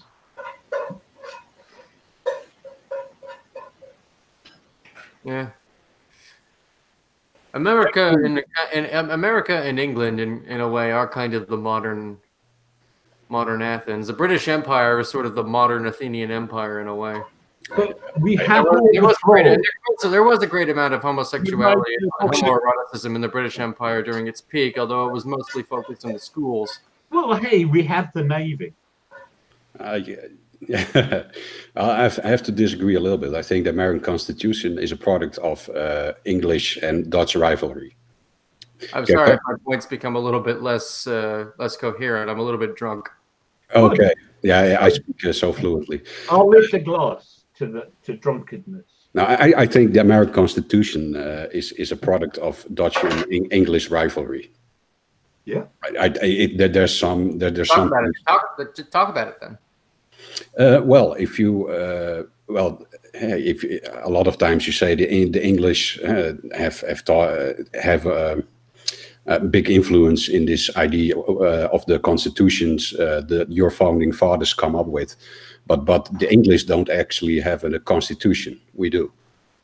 So and the idea of free markets and capitalism, I think that's more of a Dutch concept than really of an English one. I think free markets are an Italian concept. Actually, a French concept. Well, that's right. You've also got Thomas Smith, who was British and went to America to express his views on the free market. So it's slightly more muddled than just it was these people and not those people. No, but it started even well before. It started actually. If we want to go back far enough, the concept of free markets began in Lebanon.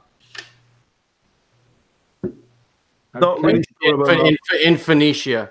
Yeah. No, I'm not. Sorry, what I'm trying to say is almost exactly that. That you can't pinpoint it to these people and not those people. It was a trend that the liberal part of the British political dichotomy of the 19th century was based entirely on laissez-faire trade. No, capitalism and the Liberal Party. Yeah. Was based entirely on laissez-faire trade. Yeah, but if I look at political philosophy, they believe in markets. And funny enough, if we look at, for example, the Austrian way of looking at economics, people like Ludwig von Mises are both strong proponents of a laissez-faire market system, but they are not based on political ideology. It's purely out of a growth perspective within an economical situation. So political. So the question becomes, who was the first civilization to possess that economical situation? I'm going to say that we can't say that because Perhaps Mesopotamia, perhaps we can't go. I would narrow it down to either Mesopotamia or Lebanon. Okay, and I'm going to say no, you're wrong, because we can't go far enough back in time. If we look at how tribes used to live before the concept of cities, before the concept of villages, so we're still talking about a hunter-gatherer society, a hunter-gatherer nomadic society. We do know that they did interact with other hunter-gathering societies. Therefore, it is more likely than not that they would have had trade, because trade is the first way of communicating with those you have no way of communicating, funny enough.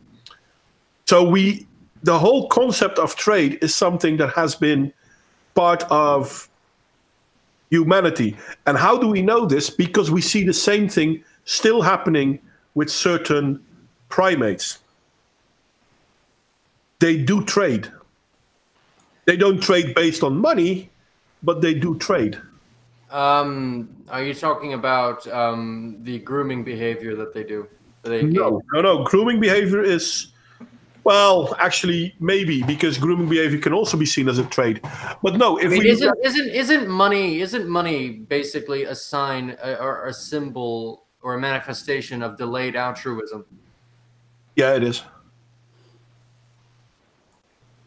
Does that mean that every form of I think that basically means is that every form of delayed altruism can be seen as a form of trade. If you groom your fellow baboons' hide or the top of their head, the places where they can't get, or their back, and you do it with the expectation that they're going to do the same to you later, correct?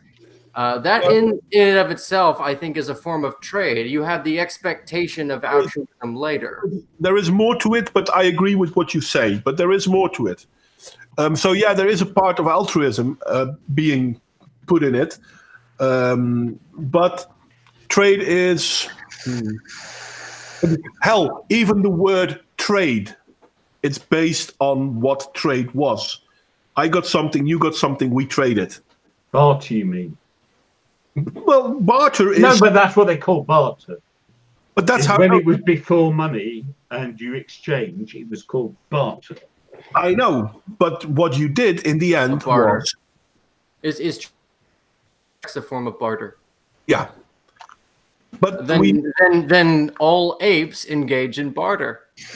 In a way, yes, all primates do. I was thinking about this. You know how when Europeans went to new lands and they'd take beads and they'd exchange fabulous wealth for a few beads. And this misses the point of relative scarcity. Yeah. If you don't have beads, beads are scarce and can seem valuable. And if you have lots of gold, that's not very interesting. And yeah, sure, take all you want. And that's the whole thing. Gold is only valuable because people give it value. Yeah. Anything only has value because people give it value. I would say food has more value than gold. No, maybe. There is a distinction between use value and exchange value. Yeah, but what I'm saying is, but values itself only matters on what someone else thinks of it. It's like the things I have are priceless to me, and they're priceless because I will never part with them. So they don't have a value. I agree with you partly. I think there's a sense in which there's a way in which things are valuable objectively and a way in which things are valuable subjectively. Food is valuable. Food and water are valuable objectively because they provide a measurable amount of nutrients. Yes, until you enter. But gold and money are valuable subjectively because we attribute value to them. But you say food has value, but not in a post-scarcity world. No particular piece of food has any value. Yes, it does. you have No, an, because you can substitute it for another piece of food. That's what I'm trying to say. You have a circumstance of plenty, but every individual food item still has caloric value. Yes, but what I'm saying is there are different ways of looking at that value. And scarcity is the primary determinant of high value, and plenty is a high determinant of low value. Don't need food. Of course you need food, but if you're in a post-scarcity world like the Western societies are, then what was it? People reckon they throw away a third of what people buy on average in the UK. It's insane. Yeah, it is. But That's insane. Funny enough, this is proof that the Moustopia experiment actually talks about humans. Because we have so little challenges that we are basically descending into a form of, how do you call it? Debauchery. Decline and fall of the Roman Empire. Thank you very much. Perfect example. And the Mayans. So once a society has become sufficient in such a way that they don't need a lot of hard work, all of a sudden, people start portraying negative behaviors. Well, here's the thing. Okay, I was wondering about this. So you know Maslow's hierarchy of need? Yeah. And it's like, oh, at the bottom you need the basics, and you go up and up and up. And then he presents the upper level. He presents the upper level as self-actualization. Okay, but it is also the point of extreme pettiness, because at the bottom your problems matter. Mm-hmm. And at the top, your problems don't matter a whit. They do to you. No, but that's the point. But it's like, if the purpose of life is endless improvement, then eventually you reach a point where you do seem petty to people who haven't reached the point where you've reached. No, oh, come on. I'm talking about, oh, he's man-spreading. Really? Yeah, really trivial. I don't think that's a problem of self-actualization. I didn't say it was a problem of self-actualization. I said he presented it as the domain of self-actualization, and I present it as the domain of the petty problem. Because once you're up there, your concerns are fuck all. I'm sorry, all your needs are met. You have no real problems. Your problem. Well, you do have you run into the issue of psychological self-torture. Yeah, and this is the point. But the point is the psychological self-torture comes because evolutionary-wise, we're not adapted to not having problems, not having challenges, not having to strive. It's actually similar to this is maybe a weird thing to say, but to muscle tissue that always needs resistance. So maybe people also need adversity and resistance to have a goal. Yeah. So people make up problems that don't exist because they need problems to confront. It's really pathetic, actually. Yeah, and is it possible to live your life without a problem to solve? No, it's not. Well, I'm not saying it isn't. I'm saying that as Maslow presented it as the domain of self-actualization, I would rather look at it as the domain of the petty problem, because that is what's causing our societal dysfunction at the moment. That people are looking at non-problems as if they're the end of the world. Yeah, they're looking for oppression. Yeah, when the major problems have been fixed. Yeah, your genes basically program you to be in a world in which you're going to face great scarcity and great difficulty, stress, and you come into the world and you find it's not exactly that, but your subconscious still wants to believe that it is. Well, the way I put it is problems are relative. So if you have it's like, I mean, it's in my lifetime, relatively poor communities who left their doors unlocked because there was nothing to steal. Okay, and they were relatively happier because their problems were real and they had to face them, and they could face them together. Yeah. The problem is when you become more and more affluent, you also become more and more isolated. You get your own home, it's bigger, you're more detached from your neighbours, you're living less as a community, your problems are less shared because they're specific to you, and you stop addressing life as a community, which is how we evolved, and you start addressing life solely as an individual, which is hard. And so you have all this. You breaking up, mate. John, are you still there? Yeah, I'm still here, still ranting on, sorry.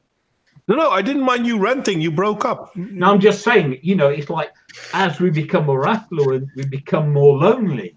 Yeah. Because our affluence makes us make choices which makes us more lonely. Yeah, because we don't need other people, therefore we turn away from other people. Are you lonely, John? Me? I thrive on solitude mostly, but not only. Einzelganger. I also thrive on annoying people. Sorry, talking to people. I'm like the most extroverted person I know. I am an introvert of quite extreme lengths. Well, it depends. I mean, I am extrovert, so I have no problem talking to strangers and whatnot. But at the same time, I have no problem being quiet. Well, you see, the thing is, an extrovert and an introvert isn't whether you can talk to strangers. I'm actually very chatty when I go out. I just don't go out very often. The thing is, there are actually biological differences in the brains of introverts and extroverts. It's not just a predisposition. There is actually a biology to it. Yeah, that's the thing. I'm also pretty introvert. If you go to a social thing like a party or whatever, I'm not the kind of talkative person. But if you put me on a stage and I'll do a presentation or whatever, I'll have the public eating out of my hand. So that's really Most introverts are extrovert when they're comfortable. Yeah, but yeah. Yeah, I mean, that's the opposite of me. I go to a party, I'm the guy in the corner with the bottle. So what you're saying is introverts generally are people who are uncomfortable. Well, do you know how you can tell an introvert from an extrovert? When you're a baby, you can see an extrovert. An introvert recoils from loud noises, and an extrovert, even as a baby. You're breaking up again, mate. It's hardwired into that how their brains work, our brains work, whatever.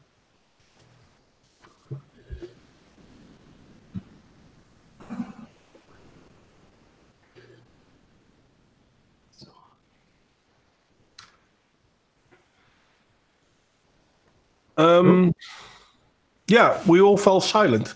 Sorry, it's just I read this wonderful book by Susan Cain called Quiet, The Power of the Extrovert in a World That Won't Stop Talking. I recommend anyone reads it because it really does go into the science of it and explain.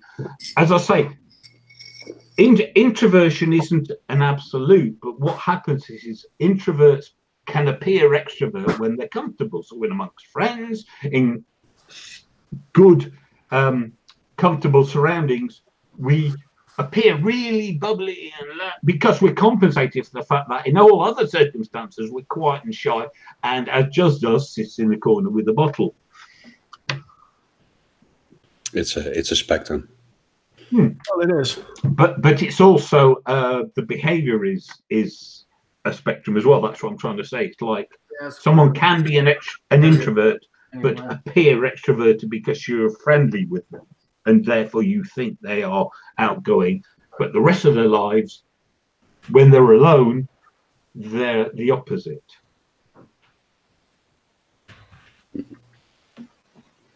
Or put it another way, who's the annoying twat who does the practical jokes? That's your extrovert. Well, I do have appreciation for people who go in a group of strangers and become talkative and make it really fun. Oh man, why? Well, it's a characteristic that I don't have. So yeah, but the problem is they run the world and they shame the more reticent of us for being reticent. And sometimes they literally shame people for being shy.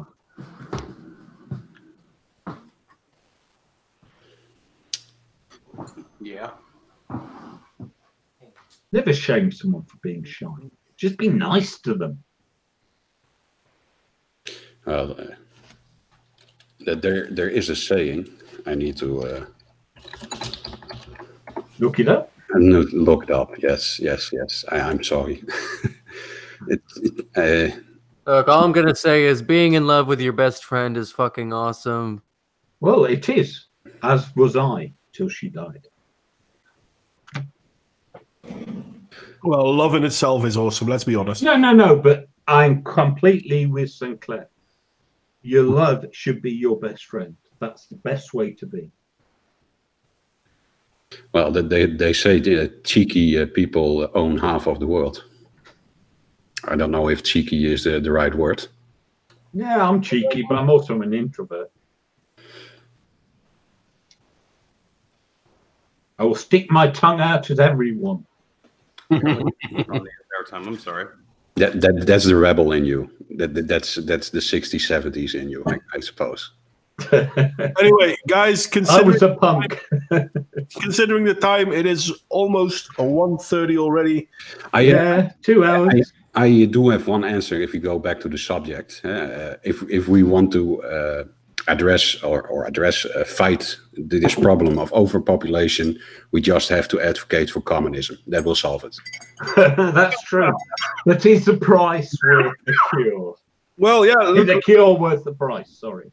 Look at Zimbabwe. I mean, they lost a lot of Yeah, population. that would actually work. You just need fascism with it, because communism doesn't work without fascism. Well, that's the weird thing, because all these people advocating for communism go in the direction of socialism. So it's. Well, can I just say, watch my video. They're the same bloody thing. They're all authoritarianism. They just have a subtly different twist on it. Yeah, that is correct. But we're not going to start on that one, even though I would have wanted to do so. No, that's next week. Surely, that's next week. That's next week. We're going to. When I put out the third of my series, and yes, it'll be done. So yeah, people go check out John's series on what is left and right. A little bit on what is right, but it's mostly on what is left. Anyone got any finishing thoughts they want to share with the great beyond? I'm currently making a series of my own. If everybody remembers the slavery series I did, I do, with they great thought affection. I did such a great job on that. I'm working on a series right now that focuses on the history of ancient Egypt, and I'm using that as the background for a philosophical discussion on how authoritarianism and faith poisons everything. I'm also making. That alone, you've sold me, because yes, authoritarianism and faith, which I consider two sides of the same coin, do poison everything. I also started making videos on my channel. They're not very good videos. Doesn't matter. Yeah. Yes, let you start somewhere, mate. Give us a link. Subscribe to both of us. And then we'll, Absolutely. Beauty is in the eye of the beholder. What one person doesn't consider What if good, the beholder is blind? and another person consider brilliant. Trust me, some of the stuff I really like, everyone else thinks is utter shit. So I know this. yeah, there are people who said that I'm criminally undersubscribed, and yet still I'm a very small channel. Yeah, but that's because YouTube is dying.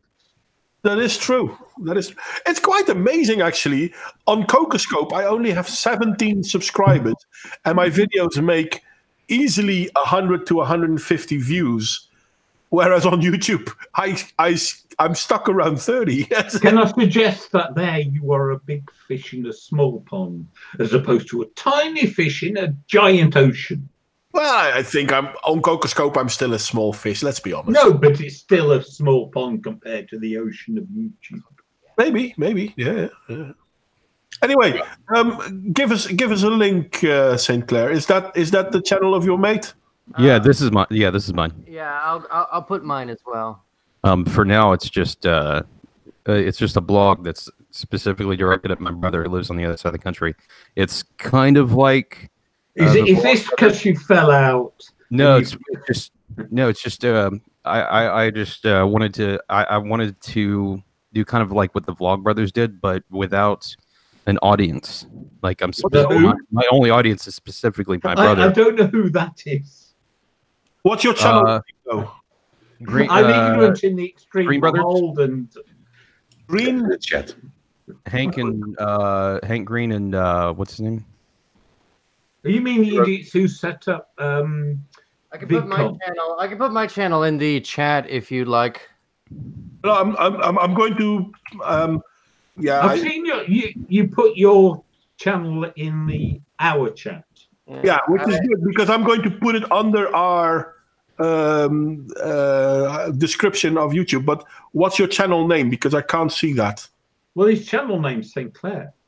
No, his channel name is Jason. My channel name is SaintClare. I am specifically looking for as many subscribers as possible. I want an audience. I mean, I might add other stuff afterwards, but the first project I'm doing is Dear Thomas, and it's literally just targeted towards my brother. That's cool. I like that.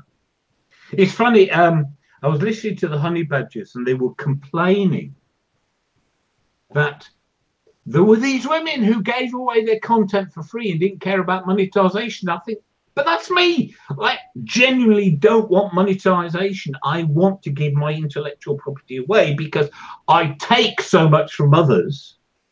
Alison Team and the other women on the Honey Badgers are just generally spiteful people. I like Alison, but the others I struggle with. They're justifiably spiteful, but I think they're just full of hate at this point.